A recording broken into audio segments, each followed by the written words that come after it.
48 घंटे में पीएम मोदी एक बार फिर से मध्य प्रदेश के दौरे पर आ रहे हैं और सरजमी भी महाकौशल की ही है। आदिवासी इलाका है बालाघाट और इस सीट की सबसे खास बात है कि यहाँ पर पुरुषों से ज्यादा महिला वोटर्स हैं। यानी कि नवरात्रि के पहले दिन पीएम मोदी का बालाघाट दौरा। सवाल ये कि क्या बालाघाट से बीजेपी को मिलेगी शक्ति? देखिए रिपोर्ट।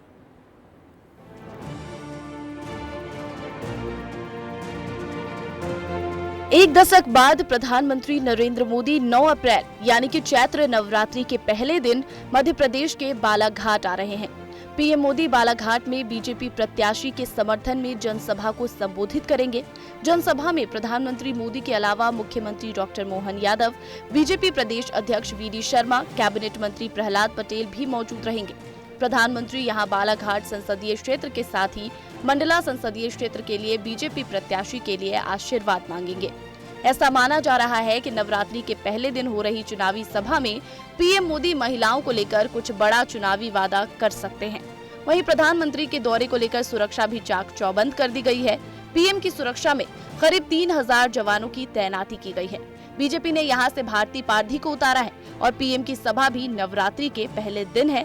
दिलचस्प बात यह भी है कि बालाघाट मध्य प्रदेश की एकमात्र ऐसी सीट है जहां महिला वोटर पुरुष वोटर्स के मुकाबले ज्यादा हैं।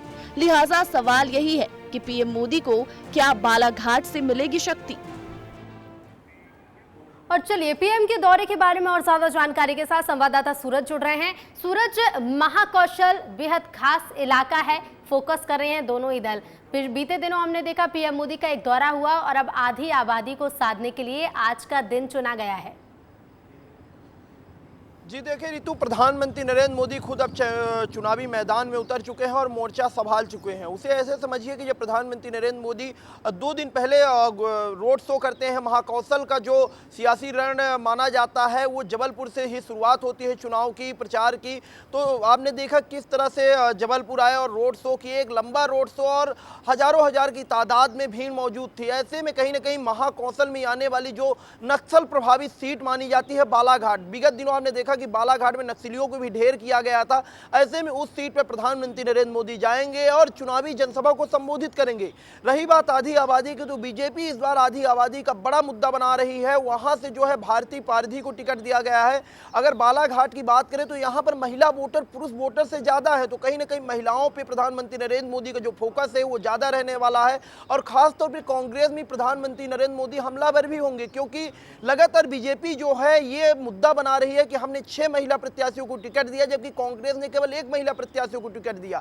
ऐसे में कहीं ना कहीं कांग्रेस की भी मुश्किलें बढ़ने वाली है अगर आधी आबादी का मुद्दा बनाया जाता है, क्योंकि बीजेपी इस बार लगातार कह रही है कि आधी आबादी को आधा हक जो है वो मिलना चाहिए, उससे जो उनकी चीजें वो मिलना चाहिए। ऐसे भारतीय पारधी जो है चुनावी मैदान में है। प्रधानमंत्री नरेंद्र मोदी वहां जाएंगे, एक बड़ी जनसभा को संबोधित करेंगे। प्रधानमंत्री नरेंद्र मोदी का 1 हफ्ते के अंदर ही दोबारा मध्य प्रदेश आना ये बताता है कि मध्य प्रदेश को लेकर बीजेपी की तैयारी कैसी है। मध्य प्रदेश में ज्यादा से ज्यादा, क्योंकि 28 सीटें जीती गई थी, 29 सीटें जीती जानी है। ऐसे में महाकौशल में ही छिंदवाड़ा भी सीट आती है। छिंदवाड़ा भी प्रधानमंत्री नरेंद्र मोदी आने वाले समय में आ सकते हैं। बालाघाट, जबलपुर, ये 2 सीटें जो हैं जहां पर प्रधानमंत्री नरेंद्र मोदी अब दौरा करने वाले हैं। जबलपुर के बाद अब बालाघाट में। बिल्कुल सूरज, क्योंकि देखिए चाहे बालाघाट हो चाहे जबलपुर हो, लेकिन पीएम का दौरा जब भी होता है तो वो पूरे क्षेत्र को प्रभावित करता है। बात करें आदिवासी वोटर्स की, क्योंकि ये वो बेल्ट है जहां पर सबसे ज्यादा आदिवासी वोटर्स हैं, क्या कुछ प्रभाव पड़ सकता है? जी देखिए, प्रधानमंत्री नरेंद्र मोदी जब भी आते हैं तो जहां पर जैसे वोटर होते हैं उस हिसाब से उनकी आप जब भी जनसभा को संबोधित करते सुनेंगे तो उनका जो पूरा भाषण होता है उसी पर निर्धारित होता है। ऐसे में आपने सही कहा कि बालाघाट हो, मंडला हो, ये सीटें ऐसी हैं जहां आदिवासी वोटर ज़्यादा हैं।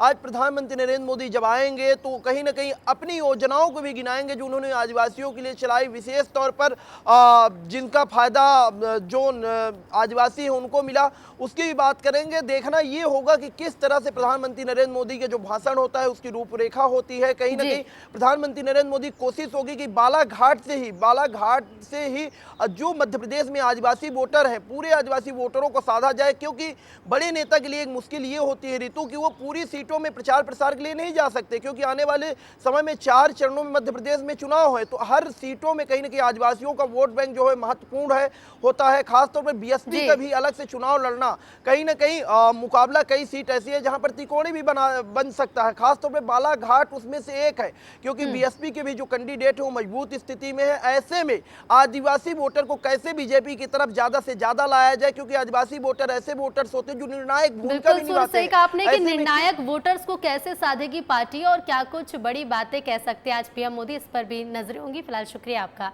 हमसे जुड़ने के लिए और जानकारी के लिए।